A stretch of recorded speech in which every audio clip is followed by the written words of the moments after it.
Hello students, welcome to E school Rupam. আজ তোমরা ভিডিওর বিষয়বস্তু বুঝতেই পারছো থাম্বনেল দেখে।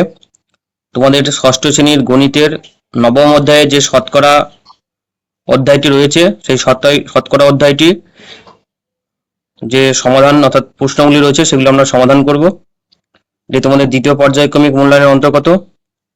তো চলো এবার শুরু করি আমরা মেন ভিডিও।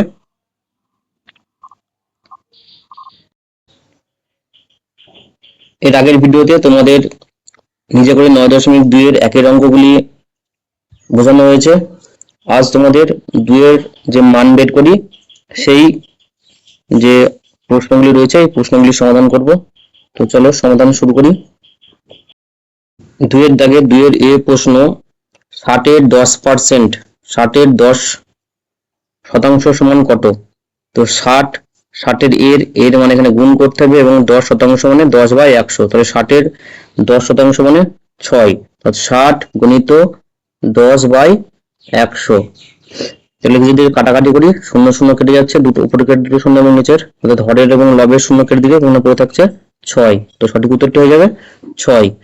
এবারে বি এর 45 20% সমান কত? 45 এর অর্থাৎ গুণ এবং 20%, 20/100।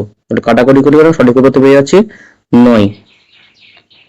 সি এর দাগের 160 এর 40%, 160 এর 40%, 40% মানে 40/100। লবের ঘরে দুটি শূন্য এবং হরের ঘরে দুটি শূন্য, একক স্থানীয় ঘরে দুটি শূন্য কেটে গেল, তাহলে এখানে পড়ে থাকছে 16 এবং 4, 16 4 16 64। লব লব গুণ হয়ে এখানে 64। এবারে ডি এর দাগের 120 এর 30%, তাহলে 120 এর 30%, 120 গুণিত 30/100 সমান 36%। ই 1000 এর 22% সমান কত? 1000 গুণিত 22% মানে 22/100। 10 আমরা যদি দেখি কাটাকাটি করে এখানে পাচ্ছি 10 এর লব লব গুণ করলে 220। এবারে জি এর 800 এর 5%, 800 এর 5% সমান কত পাচ্ছি? 800 গুণিত 5/100 সমান 40। 36 এর 18%, তাহলে 3600 গুণিত 18% মানে 18/100। শূন্য শূন্য দুটি শূন্য কেটে যাওয়াতে এখানে পড়ে থাকছে লবের ঘরে 36 এবং 18, তাহলে গুণ করলে 664। এবারে তোমাদের 3 দাগের যে প্রশ্নটি রয়েছে, দাদু আমাকে দাদু মেলায় যাওয়ার জন্য 50 টাকা দিলেন। আমি সেই টাকার 70% মেলায় খরচ করলাম। বাকি টাকা জমানোর ভাড়ে ফেলে দিলাম। হিসেব করে দেখি কত টাকা মেলায় খরচ করলাম এবং কত টাকা ভাড়ে জমা রাখলাম।